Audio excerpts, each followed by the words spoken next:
Hello, everyone. Welcome to another episode of Secondandsaints. Ross Jackson here. I'm John Hendricks. We're on the Superdome field. We just saw day 22 of practice, our last one. Man, it's over. It's over. You know what I mean? Like, it's kind of crazy, but got the fans back here.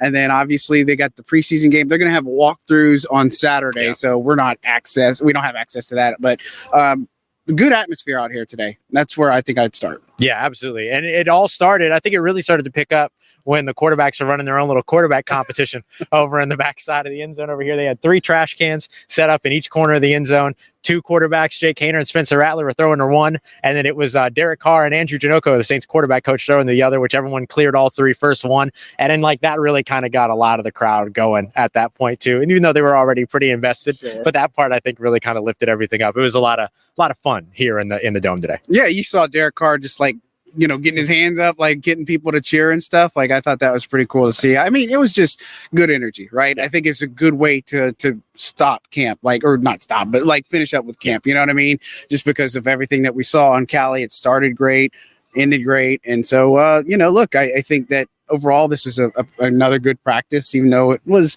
they were in shells, so it wasn't total hitting and all that other stuff. But, I think that we go back to past episodes. We know, and Dennis Allen kind of confirmed this today, that they have a really good handle on this final roster. They made a couple transactional moves. We can move through those as well. But I think the big thing, one of the big takeaways is Peyton Turner was back on the field today and practicing. We were kind of a little bit worried. I know everybody else was worried with the toe injury, but that's really good news to start with. Yeah, that was huge. And come to find out, I guess it was just a flare up. Good news there. Because again, I'll say, as I always do with Peyton Turner, it's never a question of talent. It's a question of availability. And so as long as he's got the availability question mark answered, or the availability checkbox checked, then I think, you're in a good place there. And so it was good to see him out here today and participating too. It wasn't just that he was kind of off to the side or anything like that, but he was active throughout the day.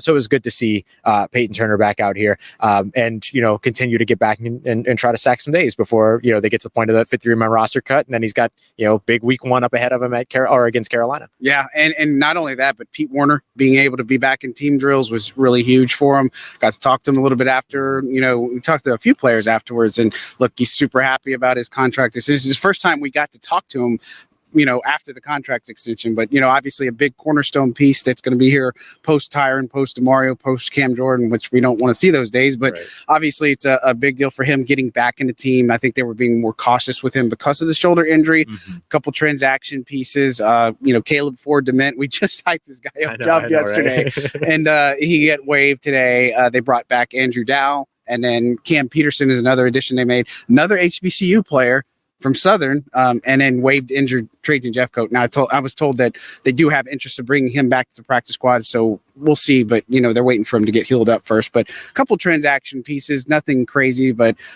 your thoughts on Pete's comments, and we talked to Bank Colin Saunders, really a lot about the culture. I think that's the biggest thing with what's different. How did and you asked the questions what was the bonding kind of like in California? Mm-hmm. So expound on that a little. Yeah. On Pete, one of the things that I really liked about hearing from him was the idea that he mentioned that when he was drafted, what he was told was that he would have to come in, play, lead, and compete. And if he did that, then he would be brought back. And so here he is getting this contract done. He declined to really comment about how long the process went, but did say that it was going on for a while and they were able to clear all the hurdles and then get everything done. And he says he's feeling a lot more free now that that's done, because he can just play and worry about playing football now, as opposed to having to think about, why is my contract getting done? How's all that going? And stuff like that. So really nice to not have that distraction if you're an NFL player. As for Colin Saunders, a little bit more of a solemn Saunders today, a little little bit more kind of like dialed back, like very kind of to himself and everything like that. Hope everything's good, but I think he's just dialed in. Yeah, that's what I was gonna say. I think he's just focused. Like,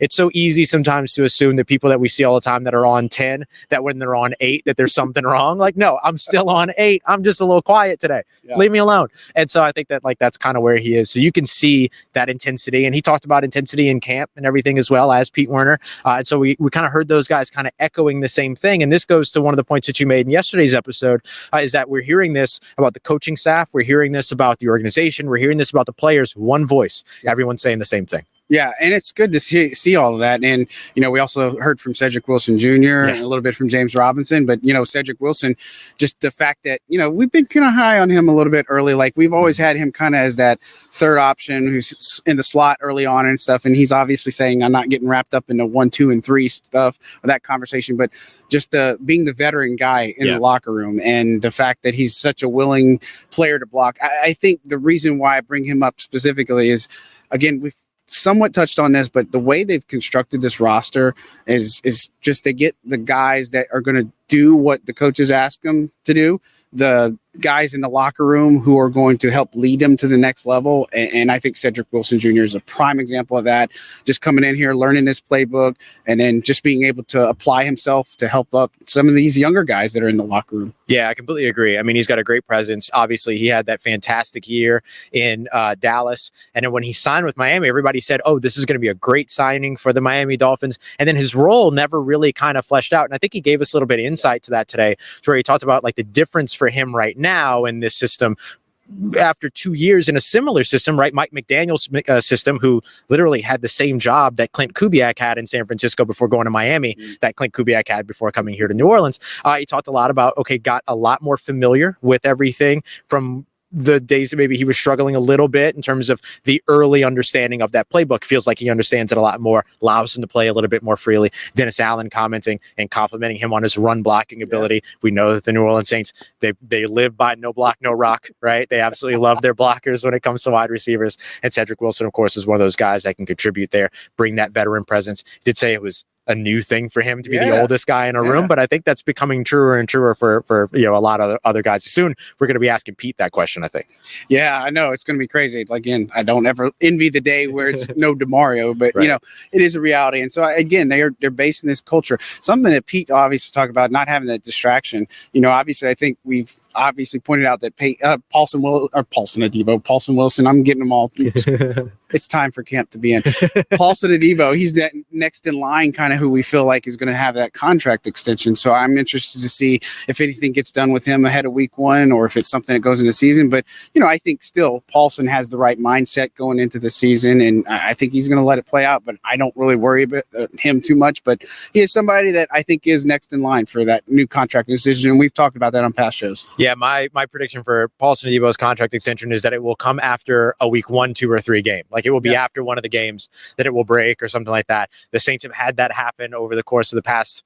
I think DeMario in 2020, we saw it with somebody else before that. Granderson last year. Oh, it was the year in between was Marshawn after the first game in Jacksonville against the Green Bay Packers and all that, the Hurricane Ida season. So like all of those things were things that, those are kind of the trajectory that we've seen before. I think Paulson's going to fall into that category. Yeah. And of course, we'll see how that kind of plays out. Blake Grupe, really solid day. I mean, I think that this kicker competition has been really close to call, but he hit some really long field goals. All of them, like besides the extra point, were all from 40 yards, and he also hit one from 54.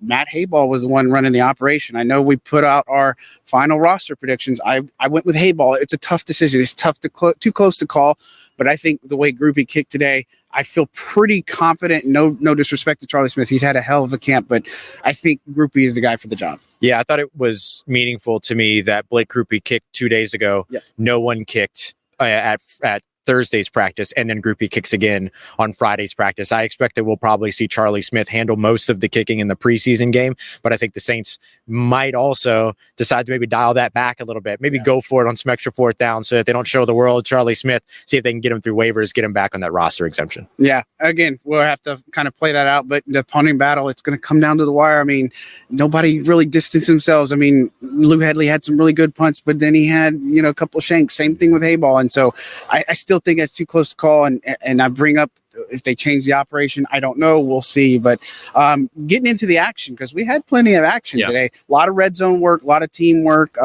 Each quarterback threw a touchdown at least, like that nice little connection over here to Spencer Rattler, or from Spencer Rattler, not to Spencer Rattler. That'd be a little bit weird, and that would go viral. Well, that would be fun. Jake Hayner having success.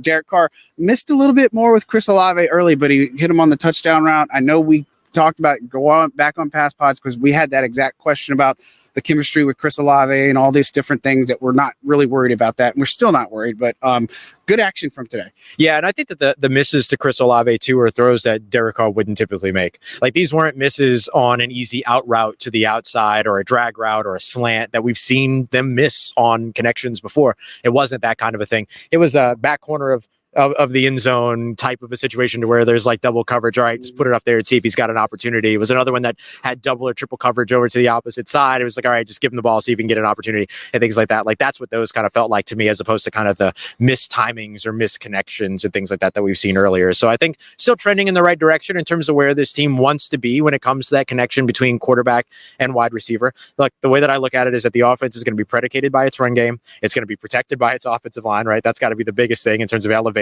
by its offensive line, but it's going to be maximized by Derek Carr and Chris Olave. So they've got to be able to find out a way to get on the same page and stay there.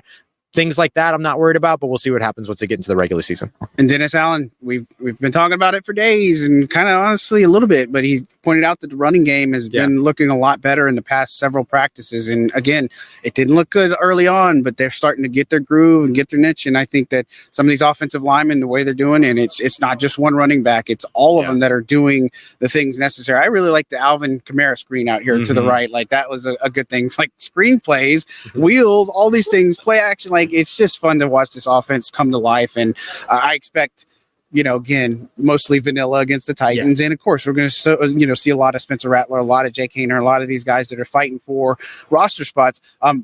Just touch on the Titans game. What are we wanting to see the most from some of these players, or maybe some players that we want to see stick out? Yeah, the biggest thing that I'm going to be watching for, of course, is the quarterback 2 battle. See if maybe Spencer Rattler or Jake Hayner makes a big claim for themselves. I think we kind of already know where this is headed, but here's another opportunity of in-game action to be able to really push things forward. So I think I'm looking for that. I'd like to see Isaiah Foskey stick out a little bit more. He's had really nice camp days. He just hasn't been able to translate that out to those preseason games. And so that's something that I don't think the Saints are going to make any bad decisions around that, or not bad decisions, but I don't think the Saints are going to make like a negative decision around Isaiah Foskey because of that. They're going to be patient with him. He's a second-round pick. They're going to continue to give him time. He'll be on the roster. But I think you want to see just a little bit of a glimpse of, okay, there it is, right? So I think he's a big one that we're going to be watching. I'm hoping that we get to see Rico Payton again. I put Shamar Jean-Charles onto my cornerback roster. Yeah, you did too. And so Rico Payton maybe could challenge a little bit with a stronger third game. He was another guy that returned to team drills today. So maybe that shows that he might be ready to go up against Tennessee. So those are a couple. What are a couple things you're watching? Yeah, and Mason Tipton was another one. He didn't really get involved in the team aspect, but he was back out there being a little bit more. And again, we kind of talked about this, that we expected to ramp up there. And I for all intents and purposes, I expect him to play on Sunday. And so for me, in my final roster predictions, I took a 9th offensive lineman, and I took 6. I think I took 5 safeties. Maybe it was so. I see some movement because I took 6 linebackers, right? And so 9 defensive linemen, 9 offensive linemen. The offensive lineman that I put on there was Kyle Hergel. I want to see more of him. I think it's from an accounting perspective, they could potentially put him in. They may not put him in, but I think a good showing for him will go a long way for him is just the fact that he's been versatile. He's been a sponge. He's been able to do that. And then defensively, look, I went with 6 linebackers because I couldn't leave off Anthony Orji. I think he's had a very good training camp. I think he's somebody that has just come in here and just played and adapted. And he's even said that too, like the fact that his confidence has come in. And so I couldn't leave him off, but safety is where I think I had the hardest time because, I left off Ugo Amadi and Roderick Teamer. I think those are guys that can push, but I can't edge out some of them versus a JT Gray and such. And so I know injuries are going to play a factor into this final roster. And of course, I want to see Jordan Mims solidify himself as, hey, this is my spot on the roster, because I think Kendre Miller will be in the plans, but not like on the final. Like, he might be on the final roster, but I don't expect him to be on the final roster, if that makes sense. I think Jordan Mims is earned this spot. And so besides the backup battle, I expect both quarterbacks to get extensive work, maybe a half each if no starters end up playing, which, you know, I wouldn't expect too much, because the way, especially Colin Saunders was talking today, is like citing the Chiefs and saying, hey, they didn't play their starters and all this other stuff, and they're just fine. So, just a few things here and there. Training camp MVP. Ooh, one my on offense, one on defense. Okay, on defense, I think it's easier for me to pick first. Okay. I'll go with Chase Young. It's probably low. Why are we even asking this question? Yeah, it might be a low hanging fruit, but also like I think that there's value in going with the low hanging fruit here because he's a new addition and all those other things. I think he's just caught onto the system so quickly and has been disruptive and has been a presence. So he's probably my guy on defense. What do you think while I think about offense? Well, I like Chase Young because what Chase Young's come in and proven is the fact that this pass rush can be a good pass rush, right? And I think that's the biggest thing is we know that they had the almost sacks. They could get quarterback pressures. Could they finish the play? And I think we saw that from Chase Young and just his ability to elevate the room. Like, you see more from Carl Granderson. I think you see more from Cam Jordan. Again, we've seen it from Peyton Turner. We saw it from Isaiah Foskey early on, but it's not just them. It's the interior that's played really well too. I think Chase Young is probably the solid pick. I think low-key Tyron is another one to think about. Tyron Matthews is just a guy that we always overlook, but been available, done well.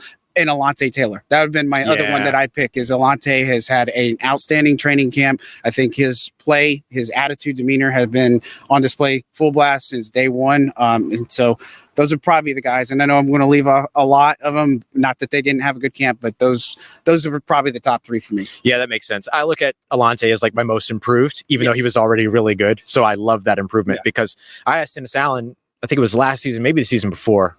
It's crazy to think about that it all runs together like that. But about the idea of like, what do you do to take a player from good to great? He talked about the details, and we've seen Alontae Taylor really take that leap here over the course of this offseason. On the offensive side, I'll say Taysom Hill, actually. We've watched a lot of people struggle. See, we think about the same things, and we're going to have the same answer. So this is what you get. But yeah, go ahead. I'm sorry. I didn't mean to steal it. No, you're good. I think Taysom Hill, for me, we've watched a lot of players struggle to do the one thing that they do. Taysom Hill has excelled at doing all of the things that he does, and it's hard not to reward that. Yeah, I think if I go with another pick for that guy, I'd say Eric McCoy. That's exactly I think that's the other person sees. He's just been available. He's been around. Eric McCoy has just come in here, and again, most people overlook offensive linemen, but man, he's just. It's just not just the play on the field, but just seeing him operate within the offensive line in that building, that room. Low key, a smaller one that I might say, and I just say that in all respect, but Foster Moreau, like, guy has been like the energy, the passion behind the offense. He's made plays. He stepped up. I know Dennis Allen, like we've talked about him, does the dirty work and stuff. That's the type of player. He's like, I think he deserves some love. I wish I would have written down all three of the guys that I was toggling around in my head. Yeah, exactly, because those are exactly the same three guys that I was thinking. So that was pretty crazy. I also love Foster's presence on the football field. It's impossible to miss. Yeah, for sure. Anything else you want to touch on day 22? I think we covered it. I mean, you can read all of our notes and check out Locked On Saints and LouisianaSports.net to get all the details if you want them from camp. There's some highlights up on our page as well for Second and Saints. But anything else that stood out to you? Oh, man, just excited to be back home in the dome and really looking forward to being back on Sunday. I know it's cold on the field, believe it or not. It's like an icicle, and the press box is equally as cold. I mean, some of you get that inside joke and stuff, but man, all right. Well, look, don't forget to hit like, subscribe. That's going to do it for us today. We'll see about Sunday if we do anything post game, but if not, we'll be back in full season mode here soon. Anyways, I appreciate all the support. We appreciate all the support. Thank you so much for everything that you guys do for us, and then some. That'll do it for Second and Saints for today. Have a good one, guys. Thanks. Love you.